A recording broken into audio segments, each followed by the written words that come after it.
have another panel discussion which will look forward to innovation and implementation of technology in higher education, perspective of leaders, and best practices adopted.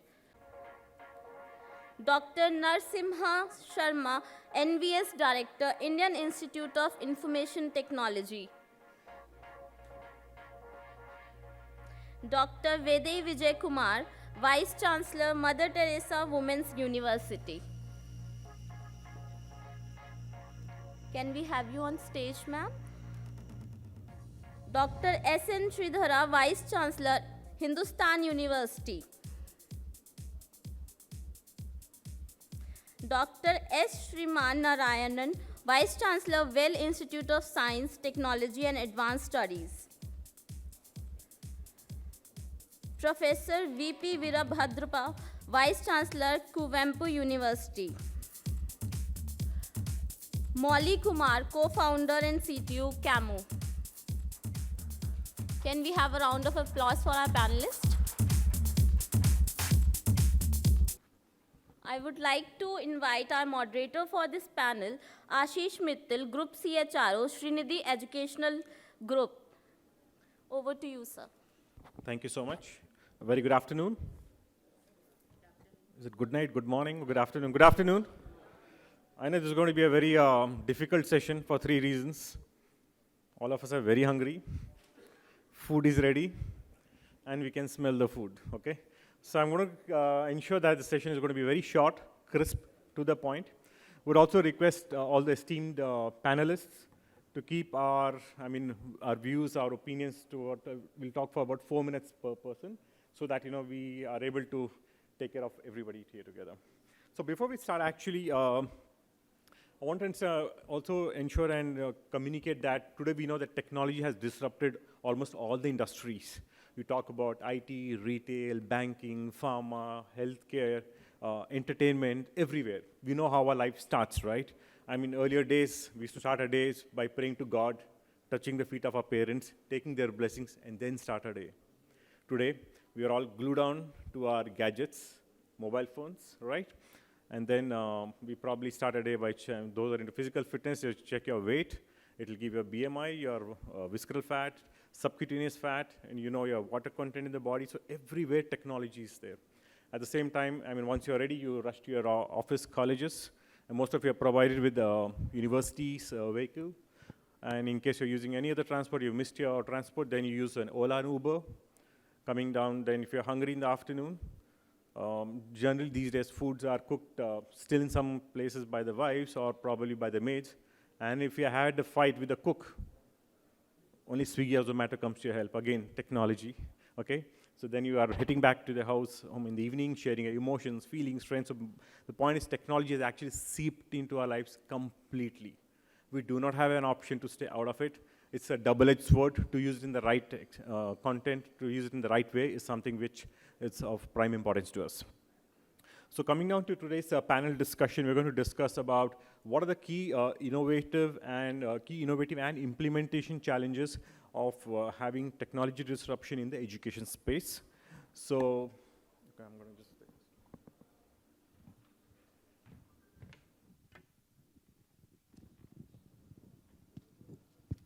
Yeah. So my first question is going to be to Prof. Pawan Kumar. Technology is an enabler of higher education, and the national education policy focuses on the higher skills. We're talking about problem solving, critical thinking, teamwork, emotional intelligence. So how do you think are the universities actually able to execute these skills to the students? Good afternoon. Because I am the first speaker, I will not take much time because it is sin to take more time now. We are villain between all of us and the lunch.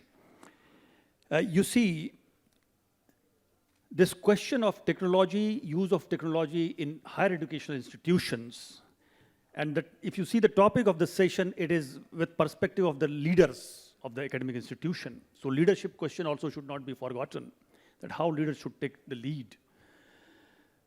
Few things I will just highlight within 2-3 minutes. Number one, when we talk about technology and its application in education, I get reminded of Hindi grammar that says, Karta ne karam ko karan se. Karan se. Karan means upakaran. Upakaran means instruments, technology. Se. My hand is having very limited power, strength, but if you give liver in my hand, the liver can move mountains. So liver becomes karan, upakaran. That's why technology in context of education is a good servant, but a bad master. This I believe. As economists themselves say, who deal with money, that money is a good servant, but a bad master. Similarly, you see, human beings should be master of everything. In 14th century, Bengalis Adi Kavi said, Sabar upore manus satto, tahar upore nahi. Above everything, the human and humanity is the truth. And anything that human uses should not start actually controlling the human being himself. But anyway, salute and thanks to technology. Actually, my heart salutes to technology because it enables us.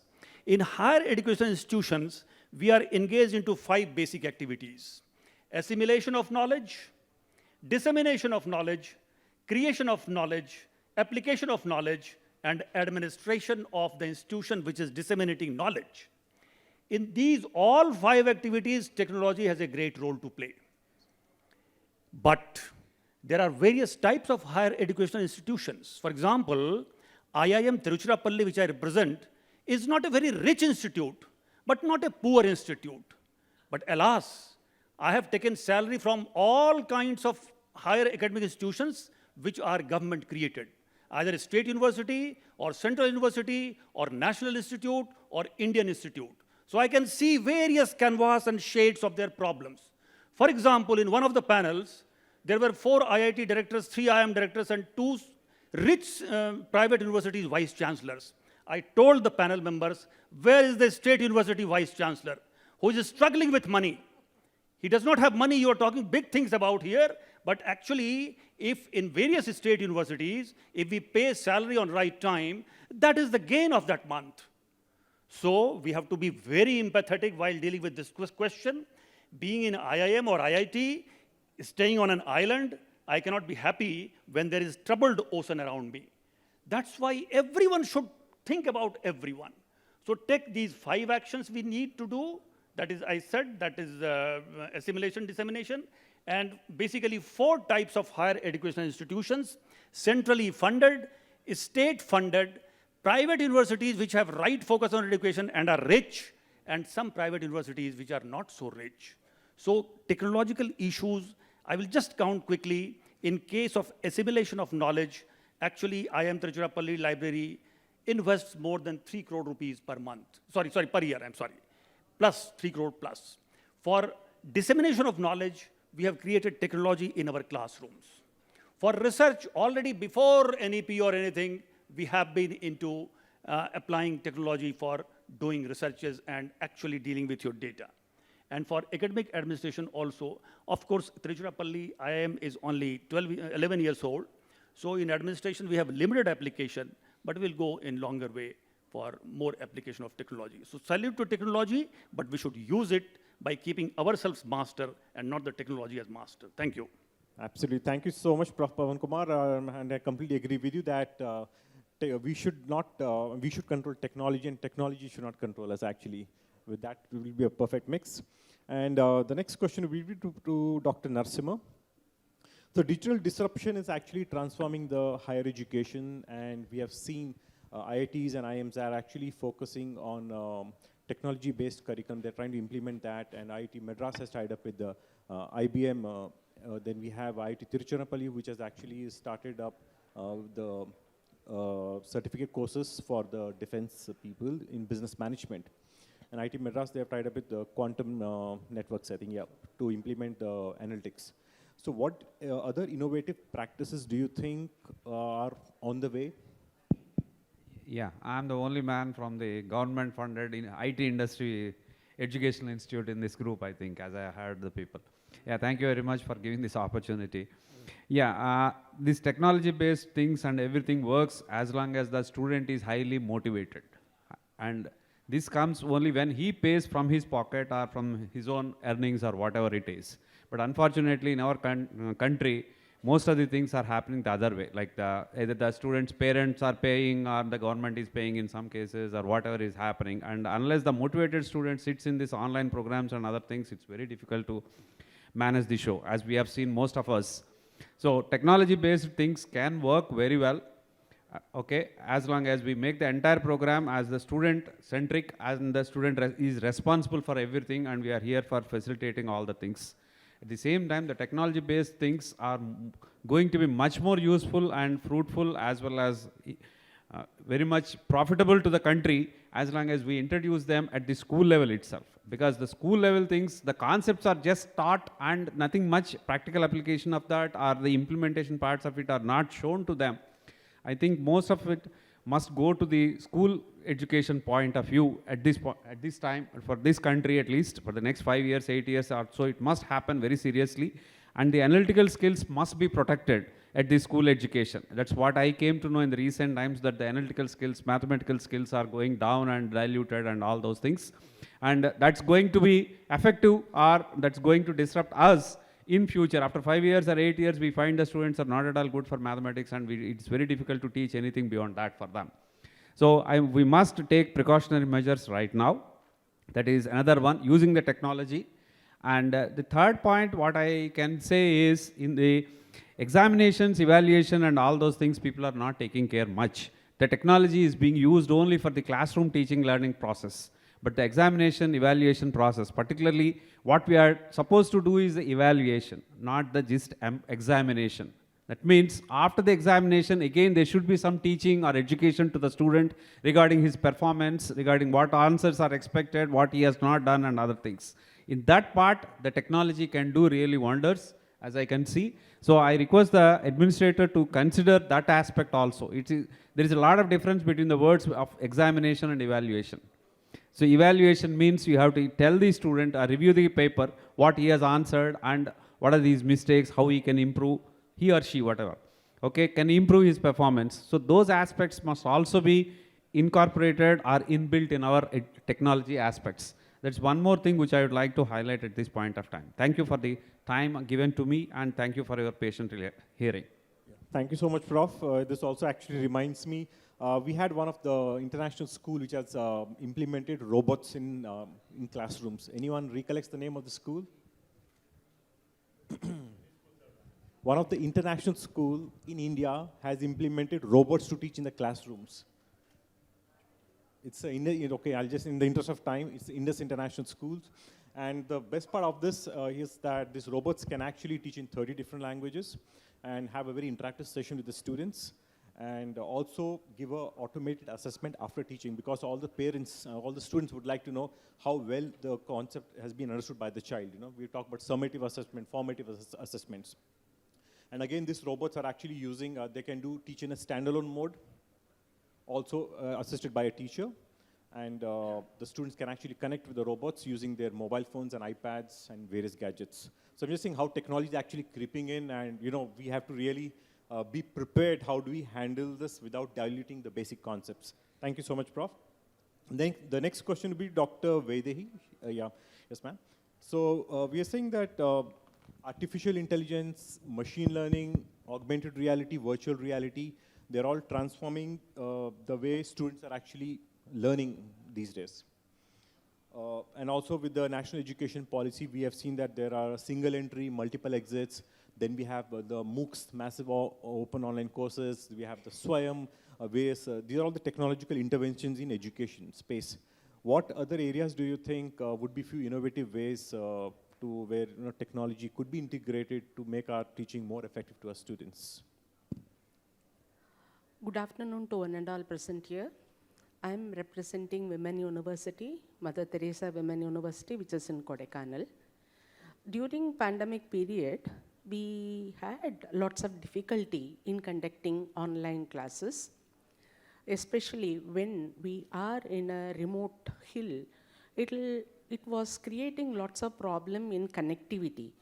Though we talk about 4G, 5G, finally the student, remote village student, should have access to mobile phone, the tower should be enabled, and whatever the teacher teaches, it should be possible for them to listen. So that was a major problem.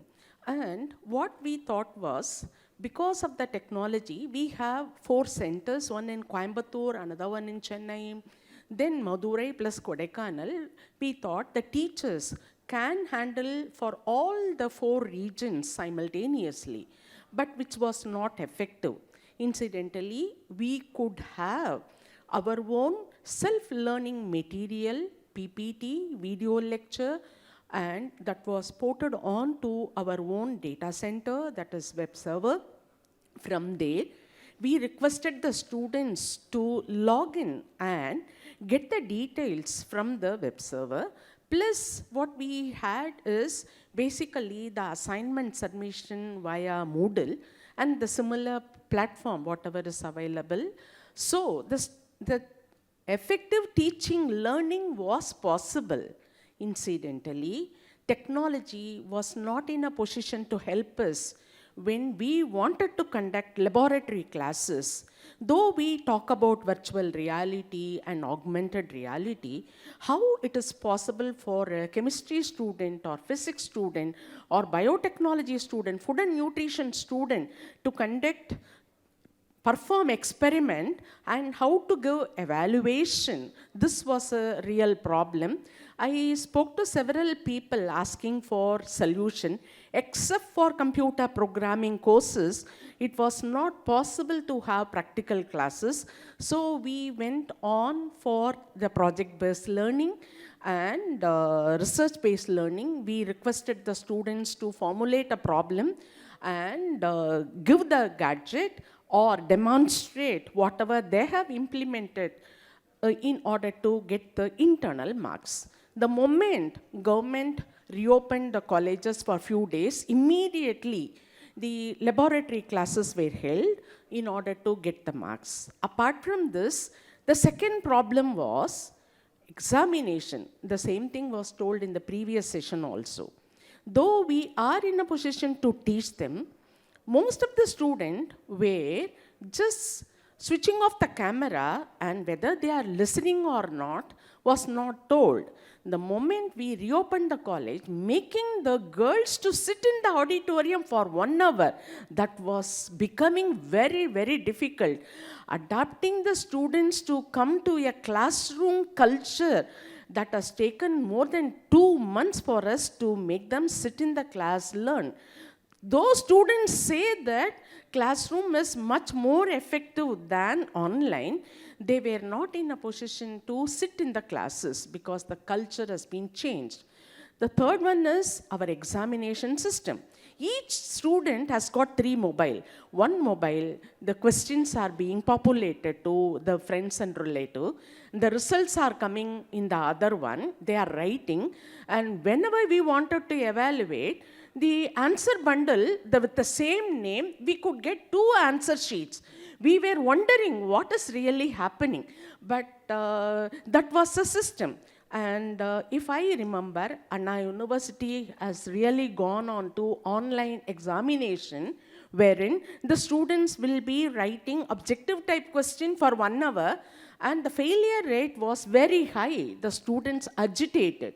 And if you expect the student to sit in front of a camera, write the examination, and if they nod their head, obviously the system says they are looking into some others, they are doing malpractice. So I request the industry people to give an effective solution for online examination apart from this examination of objective type, because 3 hours test if the students are going to write, and if they have to scan and submit from a remote village to a place like Kodaikanal, it was very, very difficult for us to collect the question paper and, answer paper and evaluate them. This was the next challenge. Artificial intelligence and machine learning, we know the importance of this. We have introduced this topic in all of our arts and science curriculum, and we are offering this as a value-added course for all the students so that they can adopt the importance of AI, ML, and data analytics, whether it is a sociology subject or history subject or any other biotechnology subject, programming, Python programming, and all these topics are now coming as basically the data science. We are offering the integrated 5-year course.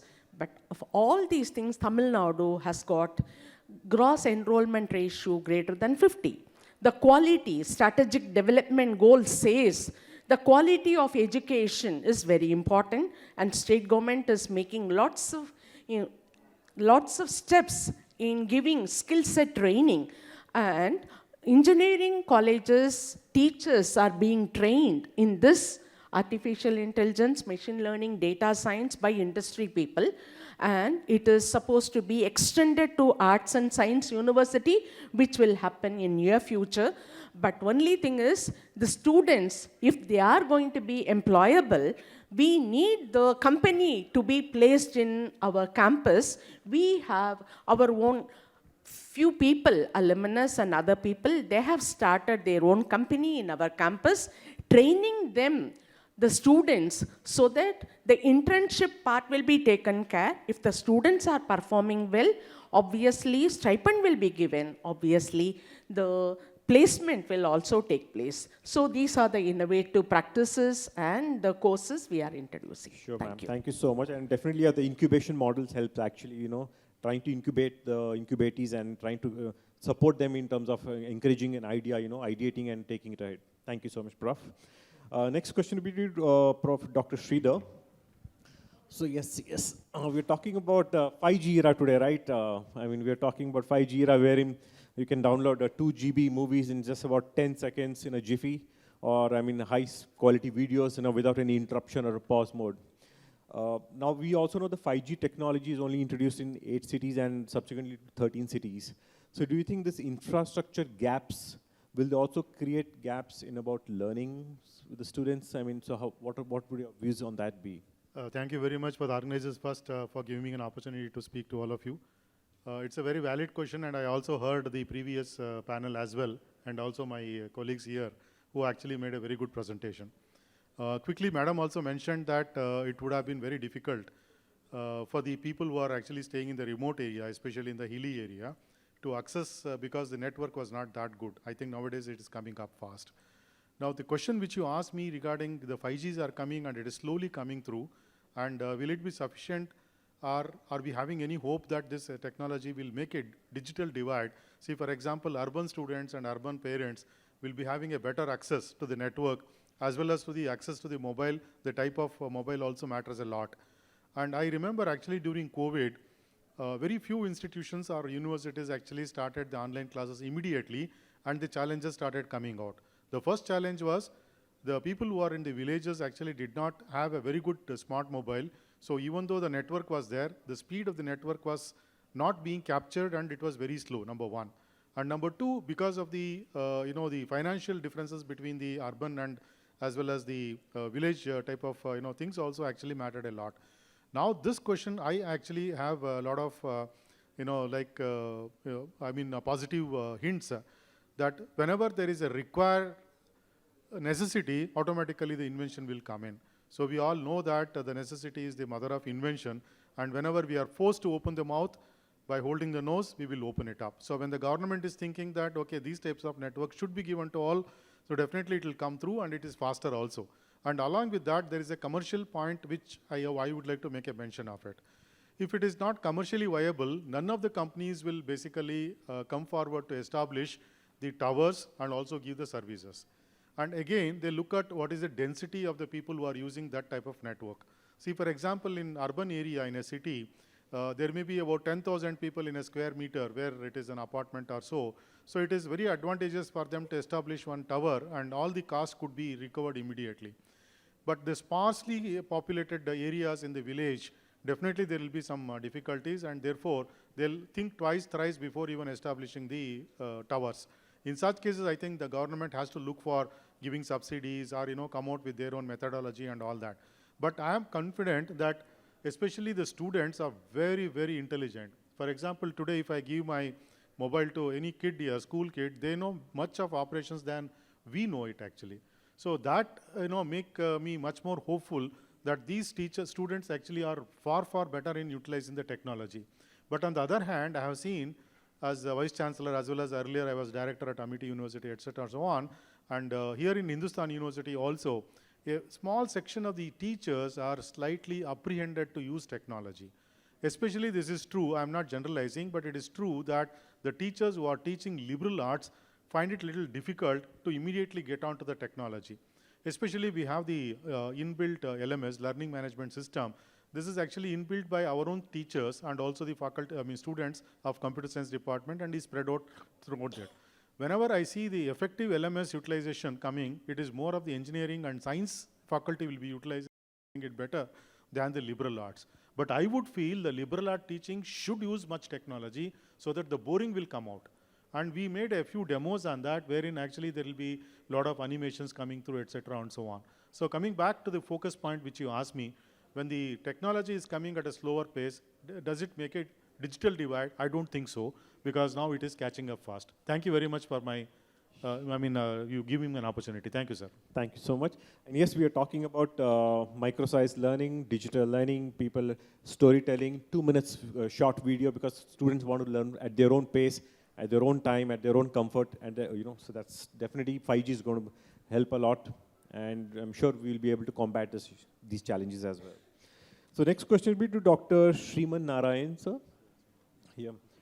We have seen pre-COVID situation, just with the onset of COVID, academicians were actually not technically probably well prepared, to take the Zoom calls or Microsoft Teams or use gadgets kind of thing, and also the kind of bent of mind. Today we know our children or probably great-grandchildren know how to handle our gadgets pretty well, and we have to go back and ask them, can you please open my phone, or unlock this, or I have a technical issue. So what do you think is today's the mindset of the academicians? Are we willing to change and embrace the technology? Point number one. Do we have an option? Point number two. So what would your views on that be, sir? Thank you. And respected dignitaries on the dais and off the dais. And very good afternoon to all of you. And I thank the Elets for giving me an opportunity to participate in this program. At the outset, I would like to say that, okay, we are living in India, where we work on or live on the principle of unity in diversity. Similarly, being in a big democratic country, we also agree to disagree. So with these two baselines, I would like to start my give my opinion. See, education has become very competitive. So's the educational institutions. So because as there is a change in the teaching learning process, and each educational institution has to equip themselves to make their students as the best for employment opportunities. See, previously there were two types of institutions. One were the government institution and the other one was the private institution. So we used to call all these private institutions as private players in the educational system. Now we could see that another private players are coming into play, that most of the corporates.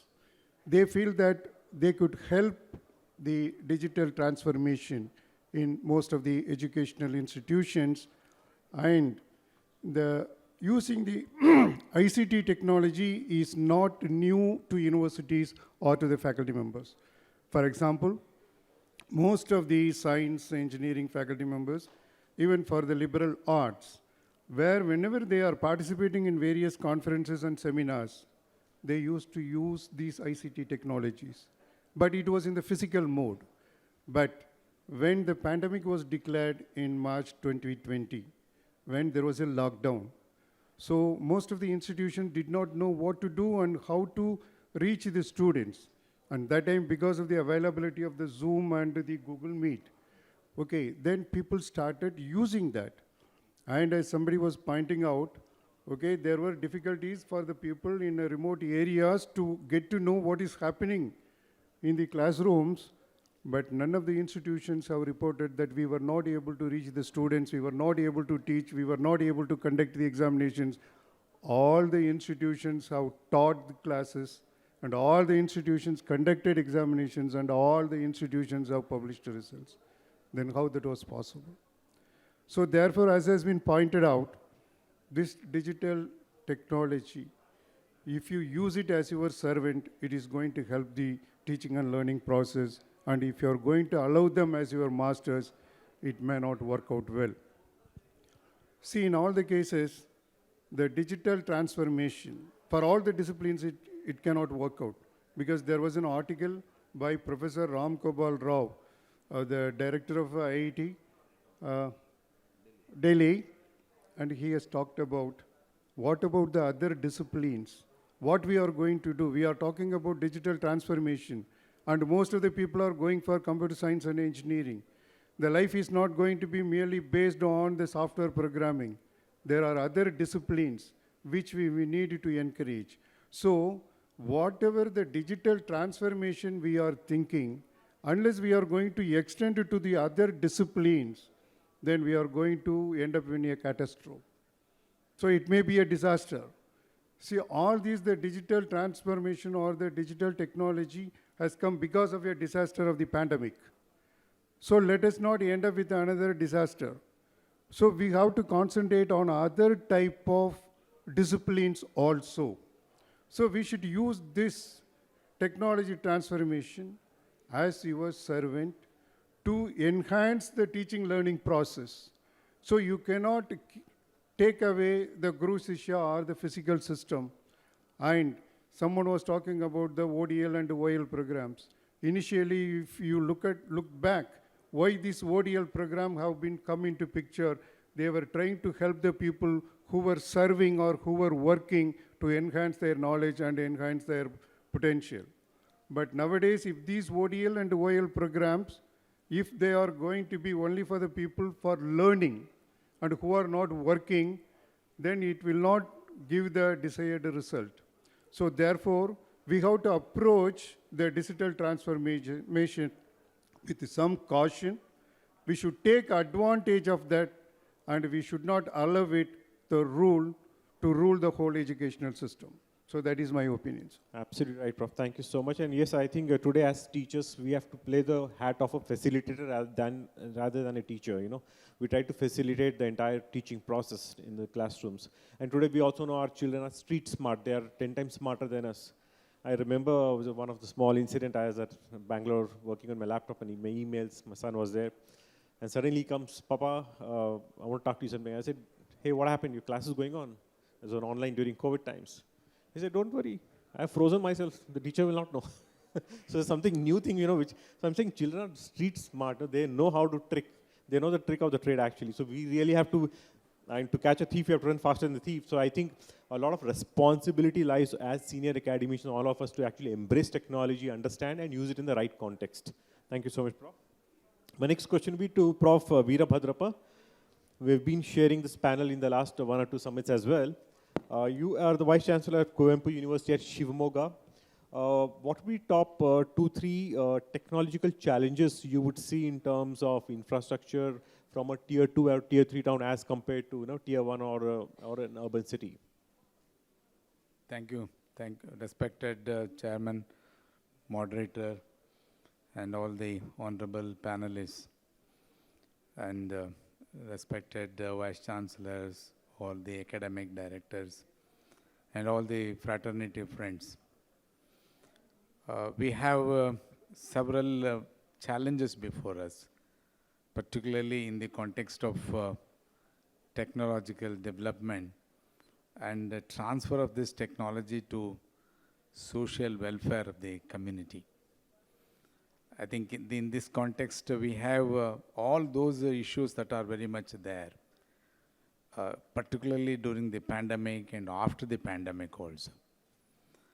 I think in Kuvempu University, as Vice-chancellor of Kuvempu University, Karnataka, I have a lot of experiences when I have gone to some of the institutions during the pandemic and after the pandemic as to what transformation has actually taken place and how do we be able to look to these issues of machine learning or digital learning or artificial intelligence And as to what aspects that are before us, particularly in the context of looking to the younger generation, as to what to do the younger generation really need, as to why is it that we all talk about that academic excellence, education excellence, and what Gurukula system of learning, as to what actually happened during the online system of learning and offline system of learning.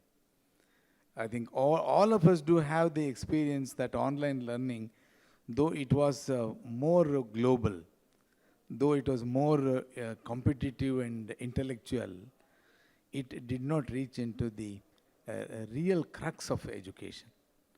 I think eye-to-eye contact that we when we were students, and as to how do the teacher or how do the technology would be able to transfer from the teacher to the student community.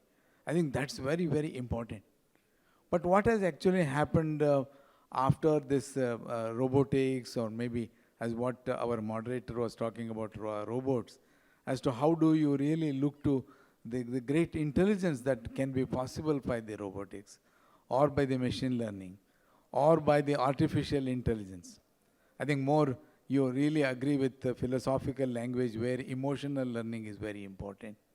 As to what is the interrelationship that you really find between the teachers and the students, maybe of understanding Nalanda, Takshashila, and Vikramashila. As to what aspects that you really find in the Oxford University, Cambridge University, and also Harvard University. As to what are the issues that are before us, purely in understanding the real crux of education, or the real challenges that are very much before us, true in the context of taking our student community to the social welfare of the community. As what I come from economics background.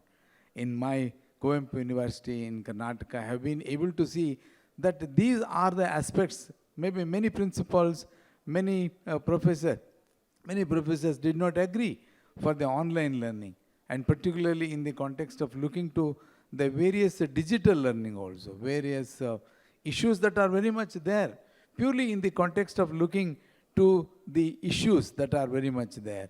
And that has been maybe 5G analysis also, or maybe 4G analysis, or as to what aspects that you really find about 4.0 and 5.0. So my contention is to see as to what technology do we really need, or how do we be able to transfer this technology to the younger minds. That is very important. Maybe forgetting ourselves, or maybe we are lost in the technology as to how do you really look to the younger generation, or the younger minds would be able to catch hold of that development perspective that we really talk about in the context of finding as to how do we be able to go into the deeper hearts of the students, and as to why there is a necessity of coming together, all of us to come together to see that these issues are addressed. And unless we are able to address these issues, I think we would not be able to make any remark, whatever the technology, whatever the issues that are before us. Thank you very much. Thank you so much, Prof. And yes, I think in today's context, it's going to be more of a blended learning. We cannot have completely online or completely offline. You know, it has to be blended so that our students are trained in it. Because when these fresh graduates hit the job market, okay, when they join the corporates, typically in the corporates, everything is online learning. Today we have Coursera, you know. I mean, a lot of courses available wherein the students have to learn on their own at their own pace and pass their exams. So point is, if the students are trained enough right in the school days and college days to have a good blend, they'll be able to make the best use of it. Thank you so much, Prof. And my last question here is to Mouli Kumar, who is a non-academician but has a lot of experience. He's a CTO, Chief Technological Officer. And I think he has an EdTech wherein he's assisted of more than 550 institutions in India and about 7 institutions overseas at Malaysia and Philippines. So having this vast experience coming from the other side of the table, what do you think would be the key challenges in terms of implementing? Because yes, academicians would ask a lot, students would ask a lot.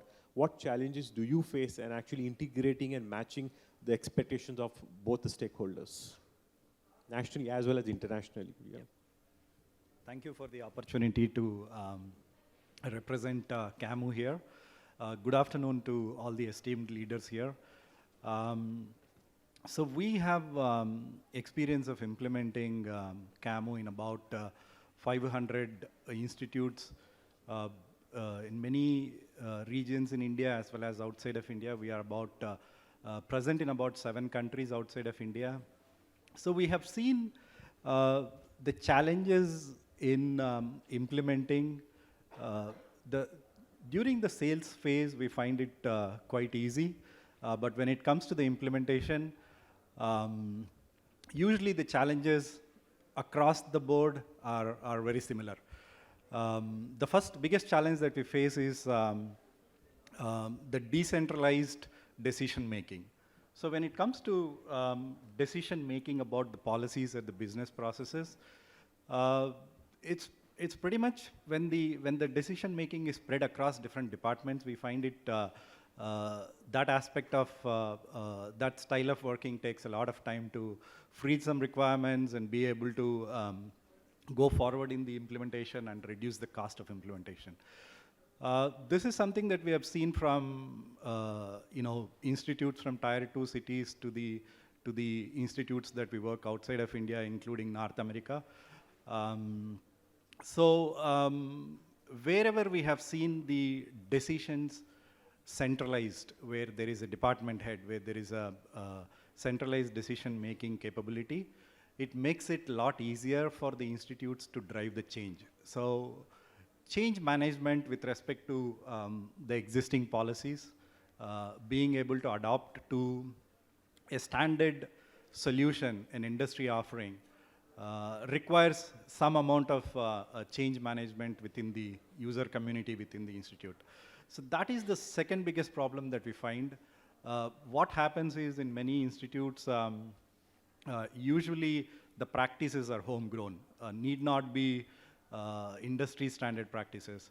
But when a ERP solution like a standard ERP solution is implemented, some of these policies cannot be fully customized, then it makes no sense. It does not make cost-effective sense to the institutes. So this is another problem that we find, which takes a lot of time to convince the users when it comes to simple things like how is the data presented to them. So I've been using a particular way of demonstrating my data to the head of the department in a way, but you have it in a different way. So these are some simple aspects where we find it takes a lot of time for us to convince the user community and explain them what the standard practices are, what the benefits are, why they should follow these practices so that it makes cost-effective sense to them, things like that. I think now that especially in the higher education, the students are coming with a lot of expectation with respect to digital services. Not just about the learning point of view, but about the administration point of view. The students are now everywhere used to depending on the digital services. Let it be entertainment, let it be e-commerce, let it be buying something.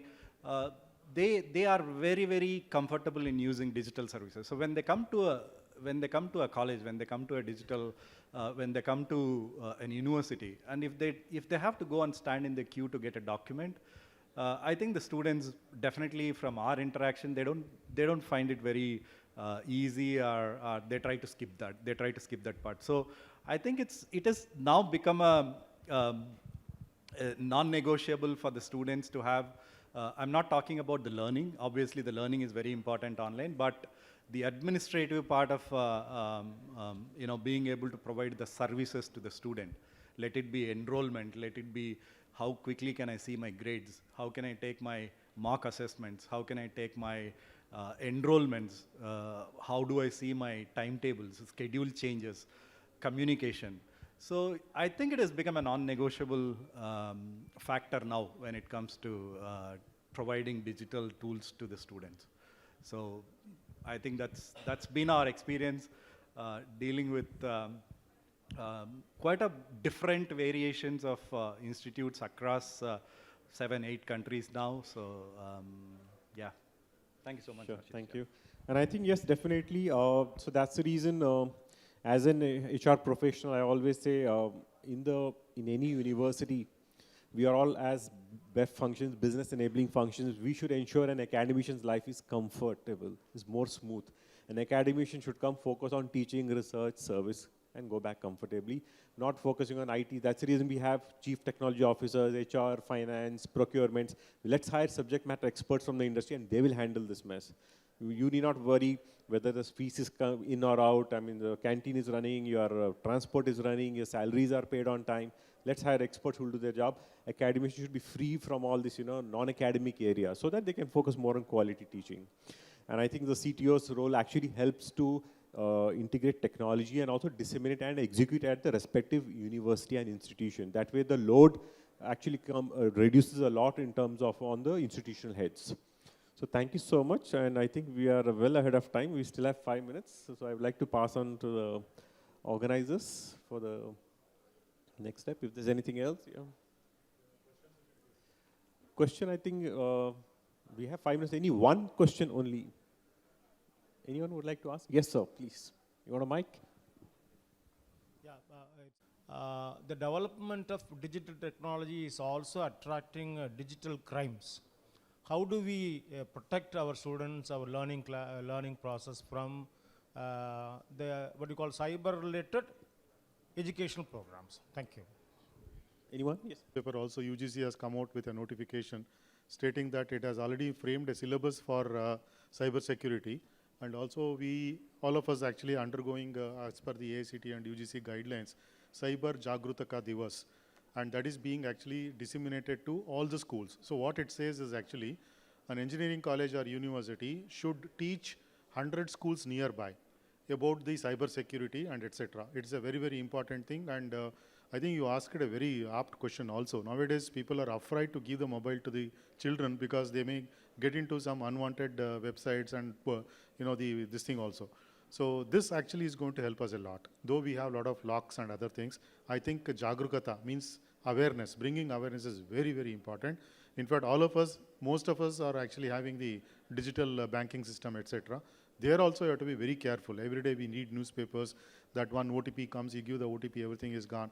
You go and plug in for your charging. So through the charging cable also, I think they are taking out a lot of data, etc. and so on. We have to be very, very careful. It's a good question you asked. Thank you, sir. Yeah, just to add on just 10 seconds to this, and I think it's very important. I know of one of the institutions wherein the students hacked the password of the institutional head. Okay, just because we did the right technological security measures were not implemented, single sign-on, various things. The students hacked the email ID, sent a wrong email ID to all the students. So it's very, very important, So I think that's the role for chief technology officers to ensure our proper firewall gates and security is not kind of compromised in the universities. No, I think I have one short answer for his question. Not only the educated class, I think uneducated class, as to what is the aspect that you really find. There was a time when the people used to say, it is easy to exploit the uneducated class. Now, because of this technology, you are also finding that educated class can also be deceived. I think this is the dangerous aspect that you really find in the technology class, as to what technology we should have and how technology can be more meaningful for us. But if it is deceiving us or if it comes in the way of our development, I think that is also a very dangerous aspect. Maybe as what our moderator was talking, hacking the accounts, it has all happened in most of the educated class. Not thousands, it's in terms of lakhs also. You can just understand as to what is our economy, or how are we be able to find that our situations are very much there. So I think in that context, all the people here in this August House should understand as to why digital technology or digital aspects would be more dangerous also. as to how far it is more meritorious, it is demeritorious also. Thank you very Absolutely. much. Thank you so much, Prof. Thank you so much. Over to you. Thank you so much. It One was second, sir. indeed an insightful session. Ma'am, one second. Basically, we have several companies. We wanted a solution for automatic voice recognition, automatic attendance, so that the security can be taken care. And in the certificate also, in the DigiLock also, we have several security systems. Plus, when we write in the examination, we have several security measures, whether the same answer bundle was given by the university. This is one side. Our request is when women are in a position to play several roles, they have to take care of the family, plus they have to come for work, plus they have to do research. We need solution, online solution. Absolutely right, ma'am. So And the second thing is IoT should be in a position to teach them. Completely And agree, yeah. apart from all these things, when we have physically impaired student, whatever the teachers speak, it should be converted into their own language, plus the other way in which they can sense it. Oh, this is predominantly the leader for technology most of should them, yes. help in all the people, and it should be a commercially viable product for all the people. So what you do, ma'am, is probably post lunch, let's have an interactive session. Let's talk it over lunch, and then how we can actually take it ahead from there. How we can support you, all of you. Thank you so much. Yeah, please. Thank you, Ashish sir, for conducting the session so well and well on time. So I would now like to request Brijesh Kohli, Vice President, Exhibia Academy, to please come on the stage and give the memento to our panelists. First, Pawan Kumar Singh, Director, Indian Institute of Management. Can we have the memento, please?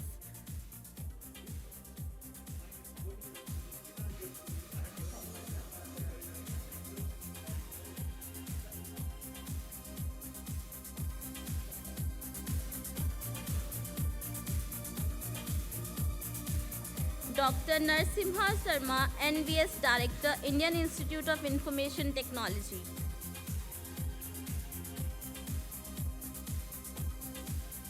Dr. Vaidehi Vijayakumar, Vice-chancellor, Mother Teresa Women's University.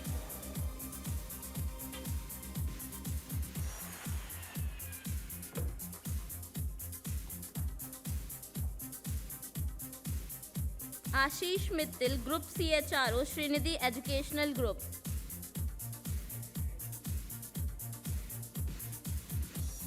Dr. S.N. Sridhara, Vice-chancellor, Hindustan University.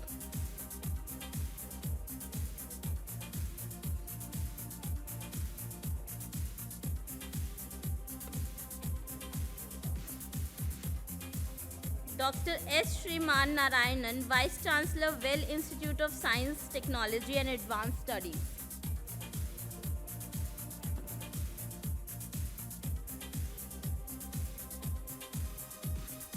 Can we have a round of applause, everybody?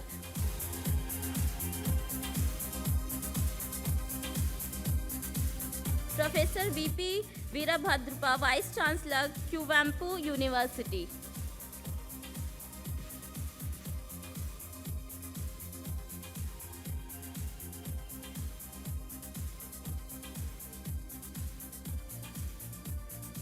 Mouli Kumar, co-founder and CTO, CAMU.